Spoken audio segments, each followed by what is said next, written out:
Recently, I saw an interesting article from Dylan Wells at the Washington Post going over podcasts by politicians. I thought this was a great concept for an article, so I'd encourage you to go check it out. But what really stuck with me from the article wasn't anything about what was actually in the podcasts, but the fact that almost nobody was listening to almost any of them. We have some top performers. Ted Cruz and Gavin Newsom both pull over 1.5 million views a month. Dan Crenshaw is a distant third with 364,000, still respectable. But then it falls completely off a cliff. Andy Beshear, a sitting governor and one of the big potential 2028 candidates, pulls just over 8,000 views a month. Jamie Harrison, former DNC chair, gets 1,800. The Fly-In, a podcast by the New Democrat Coalition, the largest ideological caucus for Democrats in Congress, gets just 501 views a month. The Washington Post article that these numbers came from inspired me to look into how some other institutional liberal publications are doing as well. And when it comes to YouTube especially, what I found was not pretty. As someone who's personally trying to carve out a space on this platform for a kind of broad-based liberal politics, I think it's bad that so many liberal politicians and publications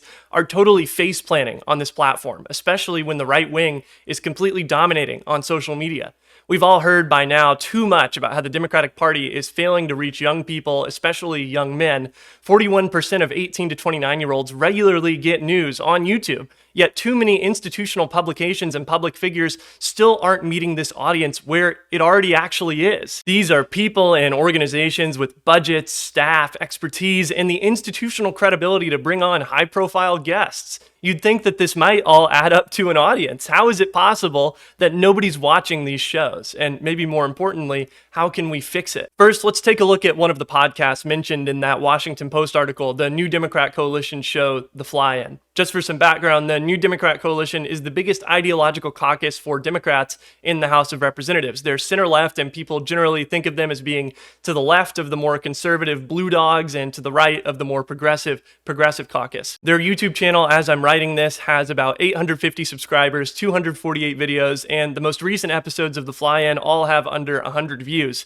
According to the Washington Post article, across all platforms, The Fly-In gets about 500 views a month. This video is an interview with Congresswoman Sarah McBride of Delaware. The topic is the recent government shutdown. The production is very professional looking. Someone's clearly spent some money on good cameras and microphones, not to mention the actual set, which also looks pretty fancy. The interviewer is another representative in Congress, Greg Landsman of Ohio. He does a good job at keeping the conversation flowing, and as a viewer, if you were watching this when it came out, you'd actually be in for something pretty interesting. Instead of journalists or pundits just speculating on the government shutdown, you'd get to see two members of Congress discussing the government shutdown. Two of the people who actually hold some power in Washington discussing the government shutdown in a pretty candid way. Unfortunately, you probably didn't get to see this, I think, fairly unique perspective because in a month, this video only got 97 views. How could this be? Well, it's actually pretty simple. Imagine you were a viewer coming across this thumbnail and title in your recommended feed. What would you think this video is about? Would you know that this is an interview of Congresswoman Sarah McBride? Would you know that the person interviewing her is another member of Congress? Probably not, unless you're an insanely eagle-eyed, politics-addicted news junkie. I would guess that these thumbnails were auto-generated by YouTube. If you don't make one yourself like most YouTubers do, YouTube will just pick a frame from the video and make that the thumbnail. Look at the title. What's communicated about the topic of this interview? Literally nothing. We know that this is episode 18 of a series, but even that doesn't actually communicate much since these episodes don't need to be watched in order or anything. These episode numbers aren't actually doing anything for us. Instead of giving you any information about what the video is actually about, every episode of The Fly-In is given a title with some sort of enigmatic reference to planes or air travel. Let's compare the title and thumbnail from this video to one from Pod Save America, since I'm imagining that The Fly-In is trying to target a similar audience. Also an interview with Sarah McBride, this time with a thumbnail that clearly pictures who's being interviewed, the interviewer, Trump, and some big bold text with the general theme of the video. This video also has a title that tells you who's being interviewed and exactly what's going to be discussed in the video. I want to emphasize again that the New Democrat Coalition is not some small or unimportant group that I'm picking on here. They have plenty of resources at their disposal and some pretty massive platforms to promote this podcast on. They've clearly invested both in terms of actual cash and in terms of the time of some very important people in the success of this podcast. Why drop the baton at the finish line, folks? Make a nice looking thumbnail. Make the titles descriptive of what's actually in the video. Sarah McBride has some name ID. Why is her name not in the title? There's some potential here, and I hope the new Democrat coalition makes some changes instead of treating this stuff like an afterthought. Okay, now let's move on to the next one, a podcast with the governor of Kentucky and potential 2028 presidential contender, Andy Beshear. This one's doing a little better. According to the Washington Post article, it's pulling 8,000 or so views a month. Its production is also very slick. Guests are very high profile. The most recent two guests are Keith Edwards and candidate for governor, Rob Sand. These titles are a lot better than what we saw from the new Democrat coalition, but man, what is going on with the thumbnails? Again, better than what we saw from the New Dems podcast, but not exactly a high bar. Let's compare this to what Gavin Newsom, another governor and potential 2028 contender, does for his interview thumbnails. Instead of Andy Beshear's name being front and center, the Newsom thumbnail prominently features the topic of the interview. There's no superfluous episode numbers, and his personal logo is small because his face is already on the thumbnail. These guys are both governors. Their production quality and access to interesting guests is about the same, and they both have large personal platforms that they could use to give their channels a kickstart. They aren't starting from scratch, and they could both be successful on this platform. I don't want to pretend to be some sort of YouTube guru. I'm absolutely not. It could be that they make these changes, pay for someone to make them some better thumbnails, and still have their videos flop. All I'm saying is that right now there's a whole lot of Democratic politicians, it's more than the ones I went over, believe me, uploading to YouTube because some consultant told them they needed to make a podcast after the 2024 election. They're spending real time and money on these projects, and I think if they're going to spend all that time and money, they should be giving themselves the best chance of success for not all that much extra effort.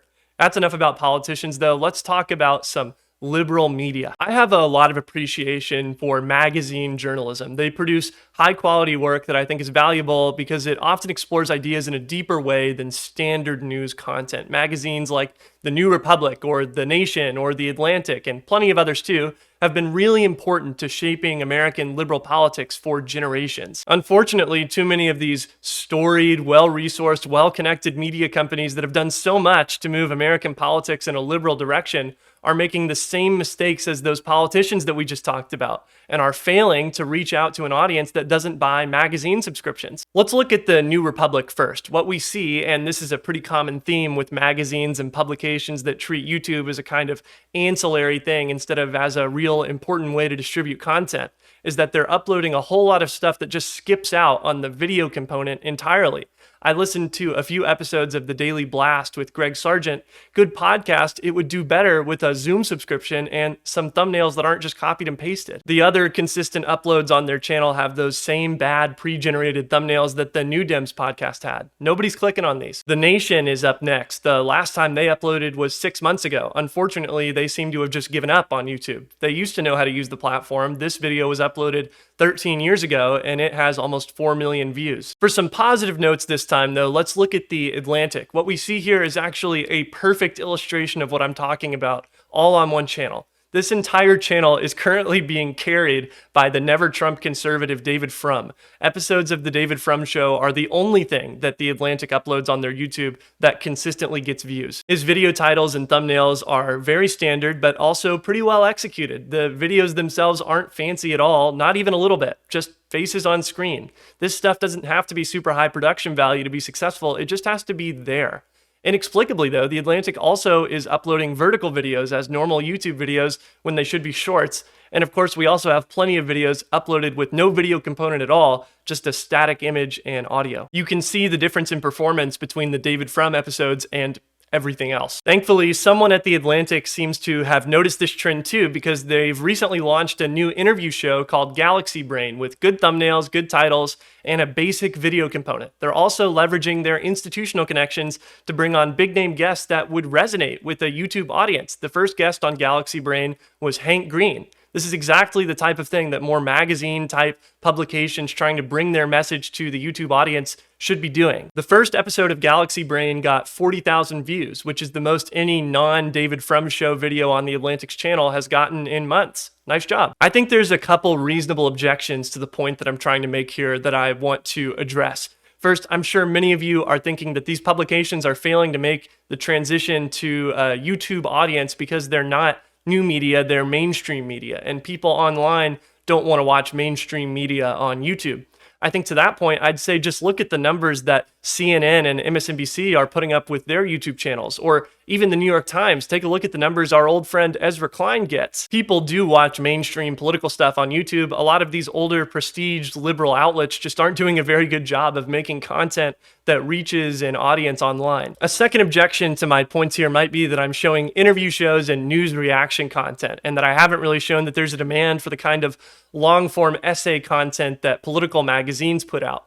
To that, I would say you're watching a video essay right now. There's a whole ecosystem of really great and talented people out there doing this stuff already, independently, without any of the institutional backing or resources that working for a larger publication might bring. Right now, we see a ton of success for more institutional liberal publications doing basic news reaction content and interview shows. And we see a lot of success for independent creators doing more long-form essay-type content. I'm sure you can think of your favorite video essayists off the top of your head that cover politics. Don't forget to like, comment, subscribe, and become a channel member, by the way. But seriously, I think there's a gap in the market right now for more of that long-form, more intellectually engaging content that these older institutional magazine-type publications with money, resources, and connections could fill. And if the old-school magazines can't bring themselves to turn on a camera, they should work with any of the many people who already have a proven track record of making content like that on YouTube.